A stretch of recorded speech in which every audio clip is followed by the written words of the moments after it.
So yo, what's up?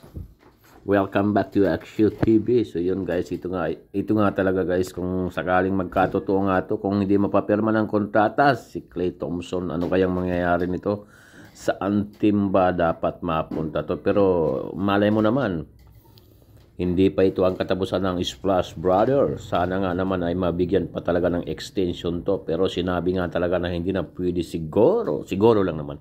Baka naman pakimik-kemi lang naman yan. Pero napakalaki ng panghinayang nito kung sakaling mawala talaga sa Warriors itong Splash Brother. Nako, ang lupit nito ni Klay Thompson.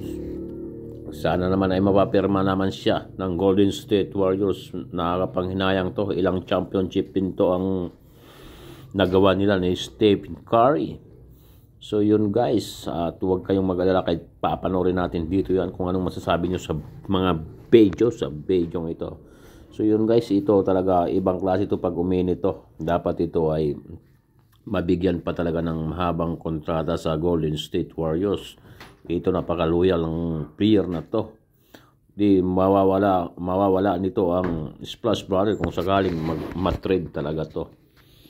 So, yun guys, at huwag niyo kalimutan mag-subscribe sa channel natin kung anong masasabi niyo dito, kung okay lang ba na mawala si Klay Thompson sa Golden State Warriors. Siyempre para sa akin, hindi talaga, kasi ang ganda ng teamwork nila ni Stephen Curry kapag uminit sila parehas. Nako, yari na, pulbos ang kalaban talaga.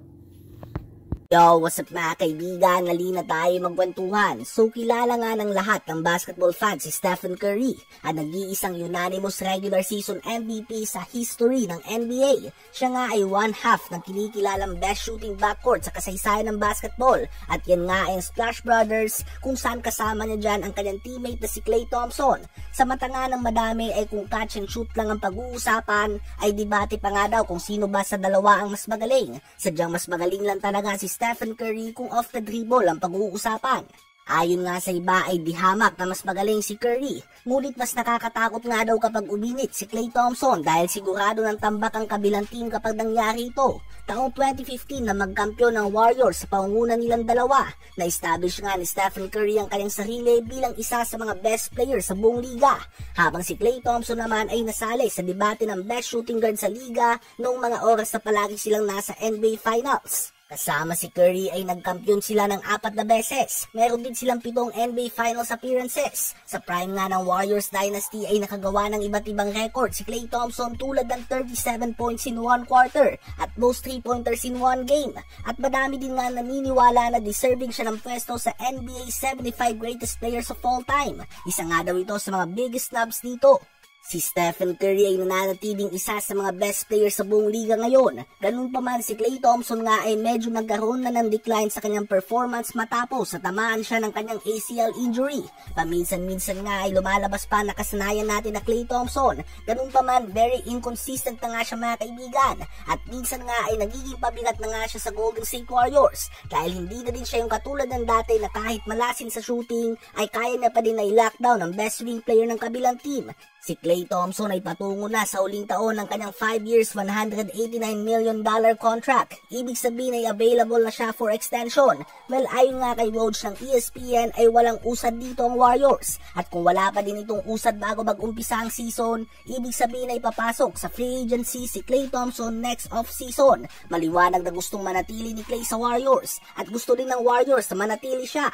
Ganun pa man, si Bob Myers na nga mismo nagsabi na hindi ibig sabihin ito ay mangyayari na ito dahil may cap space ng tinatawag. Of course, gusto nga ni Klay Thompson ang max contract at base sa kanyang loyalty sa Warriors at sa naibigay niya para sa franchise na ito ay deserving nga siya nito mga kaibigan.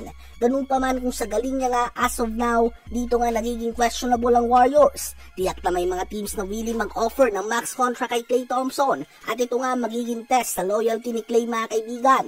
Kapag may max offer sa kanya ang ibang teams at hindi siya kayang bigyan ng Warriors ng max, ito nga ang sinusugal ng Warriors sa hindi nila pag-offer ng extension kay Klay Thompson ngayon. Kaya naman sa mga fans ng Splash Brothers, enjoy nyo na lang nga ang season na ito dahil hindi natin tiyak kung masusundan pa ba ito o kaya naman ito na ang huling taon nila bilang magkakampi. Sa palagay nyo ba ay deserving pa si Klay Thompson ng 4 to 5 years of max contract? So yun nga guys, sobrang deserving talaga ni Klay Thompson para sa Warriors. So di ba, ilang taon sila dyan, ilang taon sila nag-partner ni Curry, ilang beses sila pumunta sa playoffs, finals. So di ba, yun guys, at yun lang naman, huwag niyong kalimutan mag-subscribe.